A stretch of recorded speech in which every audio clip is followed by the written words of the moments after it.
Welcome to this explainer. When we think about global conflict, our minds usually jump straight to the skies, right? We picture a massive missile launch, the roar of fighter jets, or these huge naval fleets crossing the ocean. But what if the next major war doesn't start with a bang, but with a whisper? An entirely invisible, digital breach that completely flips the balance of global power in an instant. That's exactly what we're looking at today. So, what does future war actually look like? Well, I want you to imagine waking up tomorrow and reaching for your phone, but there's absolutely no signal. Okay, so you try to turn on the lights, but the power is completely out across your entire city. You head out to buy supplies, but the banks are offline, ATMs are totally dead, and the financial system has just stopped existing. Public transportation is frozen in its tracks, hospital systems crash. Listen, this isn't a natural disaster. It's the work of an invisible enemy deliberately paralyzing a nation's most vital life support systems. And honestly, the truly terrifying part? All of this could happen before the defending military even realizes they're under attack. Okay, let's dive into this. Historically, we measured a nation's strength purely by its visible kinetic power. Missiles, fighter jets, naval ships. You could literally see the threat coming over the horizon, but we're looking at a completely new paradigm now. This new warfare, it isn't about blowing up buildings. It's about paralyzing networks and critical infrastructure. The modern battlefield is hidden inside fiber optic cables, massive data centers, and military satellites. It is entirely invisible to the naked eye. Part 1. What is cyber warfare? We really need to move past the Hollywood hacker stereotypes here.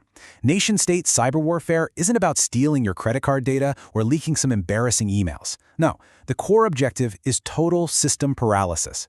It's a highly calculated strike designed to shut down power grids, communication networks, financial systems, and government infrastructure. The goal is to strip a country of its very ability to function. Think about it. If you can stop the subway systems from running and bring airports to a grinding halt from a laptop halfway across the world, you've basically achieved the devastating impact of a massive bombing campaign without ever actually dropping a physical bomb. Part 2. Historical digital weapons. Let's move to the timeline and see how this builds, because this isn't just some theoretical sci-fi concept. True, catastrophic cyber warfare has already begun. Just look at the massive escalation we witnessed in a mere 5-year span. From 2010 to 2015, there was this incredible jump in how code could be weaponized to cross the digital divide and destroy things in the physical world. Back in 2010, the global cybersecurity community discovered the Stuxnet virus. Security experts widely consider this the world's first true national-level digital weapon. Stuxnet was specifically designed to target industrial control systems, specifically these things called PLCs. It infiltrated a nuclear facility and maliciously commanded physical centrifuges to spin at such high speeds that they literally tore themselves apart. But here is the absolute genius, and frankly, the terror of it. To the human operators looking at the control screens in that facility, everything appeared perfectly normal. The system flawlessly lied to them while the equipment was physically self-destructing right in the background. And then, just fast forward to 2015, and the threat evolved again. During the Ukraine power grid hack, attackers successfully infiltrated the actual power control systems. They didn't just disrupt some data flowing back and forth, they remotely clicked through the system and physically shut down dozens of power substations.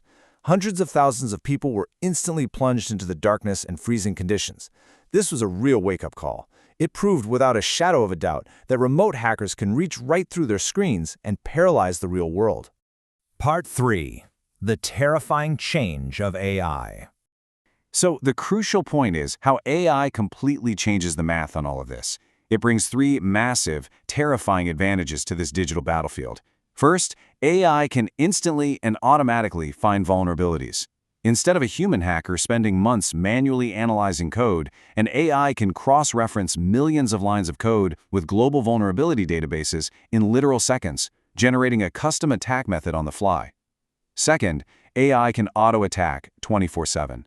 It doesn't need to sleep or take a coffee break. It relentlessly scans the internet, infecting global networks and autonomously dodging antivirus software. And third, and this might be the wildest one, AI generates fake information to control society. This goes way beyond hacking servers. It's about hacking human perception itself. Let's dig into that third point because this brings us straight into information warfare. The objective here isn't to break a computer. It's to destabilize an entire nation without firing a single shot. AI can now flawlessly imitate voices, generate hyper-realistic deepfake videos of world leaders, and manufacture vast interconnected networks of fake news. Just imagine an AI generating a completely fake video of a president declaring a national emergency, timed perfectly to crash the stock market and incite massive crowd panic.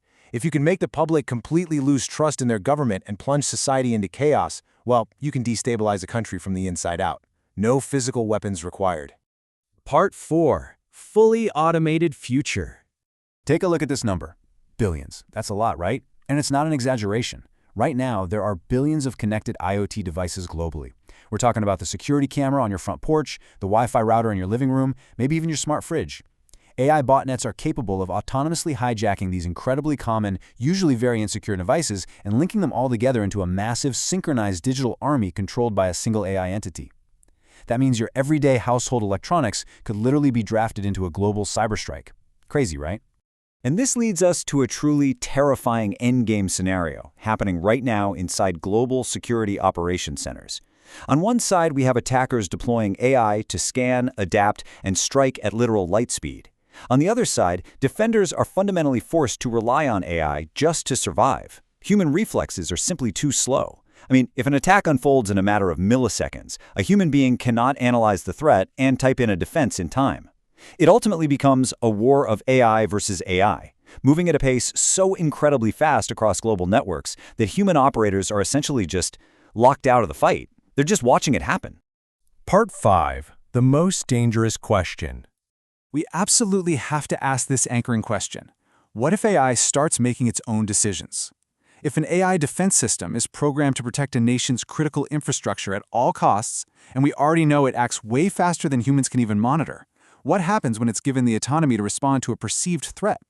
Okay, welcome to the doomsday scenario. Imagine an autonomous AI defense system that's constantly monitoring global data traffic, and suddenly it detects an anomaly. What if the AI misinterprets that intelligence? What if it falsely judges that another country is preparing an imminent, devastating cyber attack, and its core programming dictates that the only way to survive is to strike first? The AI could independently launch a crippling, preemptive cyber strike against another nation, which would instantly trigger a physical military retaliation. We are talking about sparking a devastating, all-out global war entirely by mistake, based on a single digital misjudgment by a machine. Which leaves us with this final, incredibly provocative thought. Will the most powerful weapon of the future be nukes or AI? For decades, right, the ultimate power of a nation rested in its nuclear arsenal. But as the battlefield shifts entirely into the digital realm, a place where networks can be paralyzed silently, invisibly, and entirely autonomously, the true danger might actually lie in the algorithms we are currently building. As we wrap up this explainer today, the real question I want you to ponder isn't whether an AI cyber war will happen in the future. It's whether it has already started right now.